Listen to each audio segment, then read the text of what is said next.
Jerry Jones said some hilarious things to start training camp. Here's one of them, live from Oxnard. The other thing I would say is contracts are 4 or 5 years. Okay. Okay. There's a lot of water under the bridge if you step out there and do something in the first 2 or 3. Okay.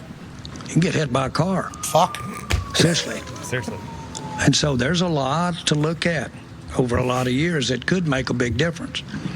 Have you ever heard of any clubs committing to players and then they didn't pan out after they committed to them? No. We have. Yeah, me. My pocketbook, not yours. And shit, get hit by a car tomorrow. So why would we pay him? Hell, why are we paying anybody? Why are we even playing the game? Why are we even, what's this? Does this even? What are we doing? Almost a Scotty Scheffler situation. Yeah, truly. About what matters, what doesn't matter. And it's like, Jerry, you're kind of taking a shot at Micah now not being able to handle himself, or you think that he's not going to be able to last for an entire contract. And then obviously there's the Shamar Stewart stuff happening in Cincinnati where Mr. Brown, who I didn't know was still around, talking football, doing football, like you did. He gets you. I don't want to pay a guy who's sitting in jail. Yeah. Okay? I mean, Easy as that. I understand. Jerry Jones, awesome. Then J.J. Watt's like, bro, what are you doing? First day of training camp. Then Micah reposts J.J. Watt saying, bro, what are you doing in this entire thing? Micah's on his 5th year.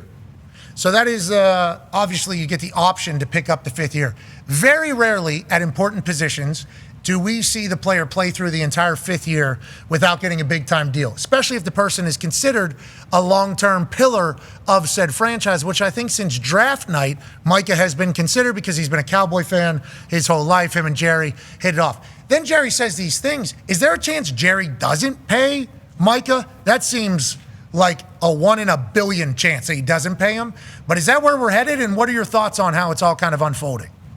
I think he's going to get paid, and I think Jerry intends to pay him. But Jerry Jones is he wants to win the deal, and the art of the deal and the business is almost as entertaining to Jerry as the football itself. So he's not going to be bullied around by an agent who he claimed he didn't know the name of earlier this offseason. He's not going to be bullied around by a player who's very active on a podcast and social media, and he's not going to be bullied around by us in the media.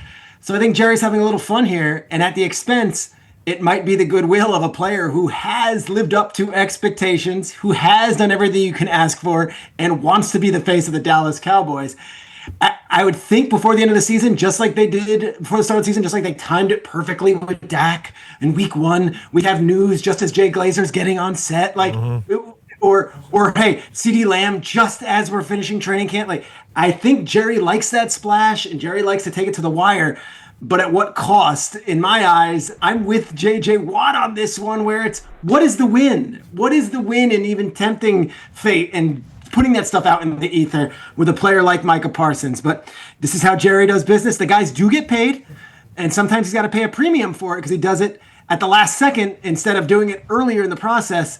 But in his eyes, I made you wait, and I got the full value of my contract that you signed with me. Yeah, I hope they get the deal done. And just like with CD and just like Dak, there's always some conjecture, and then inevitably they end up paying him so much money. And you talk about winning the deal and The Art of the Deal, which is a book written by somebody. Sun Tzu. Who was it? A guy? I don't know. He doesn't like the commander's name. I know that. But the anyway. whatevers. Yeah, you're right. That's the Art of the Deal is a big thing. And Jerry's a good businessman. I think he's a good businessman. But I think the way he's handled like this type of shit, I think is a flaw. Personally, it just in his repertoire, because he's going to end up overpaying for it. And then he's going to give his quote once again. He's going to say, anything that's ever been worth anything to me, people have told me I've overpaid for or whatever. And it's like, I can't wait for that moment. I don't know when it's going to happen. But congrats to Mike on his big deal that he has certainly earned. We would assume in everybody's eyes in Dallas and around the country.